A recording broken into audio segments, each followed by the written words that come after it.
সব কথা যদি আমার বুঝিয়ে বলতে হয়, তাহলে তুমি আমায় ভালোবাসলে কই? তুমি যদি আমার অভিমানটাই না বুঝতে পারো, তাহলে কেমন ভালোবাসো আমায়? তোমার সাথে কথা বলতে ইচ্ছা করে, সেটা যদি আমার বলতেই হয়, তাহলে কেমন মিস করো আমায়?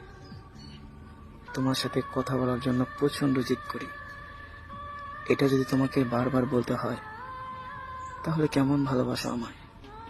আরে, যদি ভালোই বাসো, তাহলে কথা বলার জন্য তোমাকে বলতে হবে কেন? তোমার কাছে বারবার গিয়ে বলতে হবে কেন তোমার সাথে কথা বলতে ইচ্ছা করে? তুমি যদি আমাকে মন থেকেই ভালোবাসো, তাহলে হাজারো ব্যস্ত থাকার মধ্যেও তুমি আমার সাথে কথা বলবে।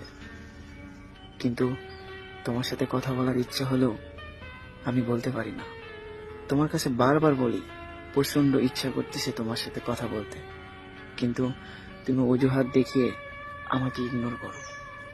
এটা ভালোবাসা? এটা কখনো ভালোবাসা না। তুমি যদি আমাকে মন থেকেই চাইতে, তাহলে একটা বার হলেও আমার খবর নিতে। আমি কেমন আছি, কি করতেছি, একটা বারও জানার চেষ্টা করো না। এটাই ভালোবাসা? আরে, আমি তো তোমার সাথে কথা না বলে থাকতেই পারি না, অথচ তুমি দিনের পর দিন কথা না বলে কাটিয়ে দাও। একটা সময় ছিল তুমি নিজেই আমাকে বলতে তুমি নাকি আমার সাথে কথা না বলে থাকতেই পারো না, অথচ এখন দিনের পর দিন চলে যায়, আমার কথা মনে পড়ে না। জানি না কেন এমন করো, তবে আমার মনে হয় তুমি আমাকে ভুলে যাওয়ার জন্য ইগনোর করতেছো।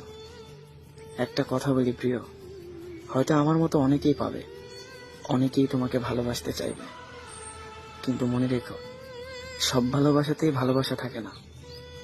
আজকে হয়তো আমাকে ইগনোর করতেছো, অবহেলা করতেছো, ভালোবাসা পেয়েও তুমি সেটার মূল্য দিচ্ছ না।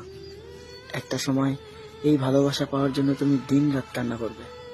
সেই সময়টা হয়তো তুমি আমাকেই পাবে না। হয়তো এখন আমাকে ভুলে নতুন কারো জীবনে জড়িয়ে যাচ্ছ। একটা কথা মনে রেখো, সব ভালোবাসাতেই কিন্তু ভালোবাসা থাকে না। একটা সময় ভালোবাসার জন্য এই মানুষটাই পাগলামি করত। তার ভালোবাসা দেখে যখন আমি মায়ায় পড়ে গেলাম, সে আমাকে ইগনোর করা শুরু করলো। এখন আমার কথা তার ভালো লাগে না। সে এখন মুক্ত পাখির মতো ওড়ে, সে এখন নতুন বাসা খোঁজে। একটা কথা মনে রেখো প্রিয়, হয়তো তুমি মুক্ত পাখির মতো ইচ্ছে মতো উঠতে পারবে,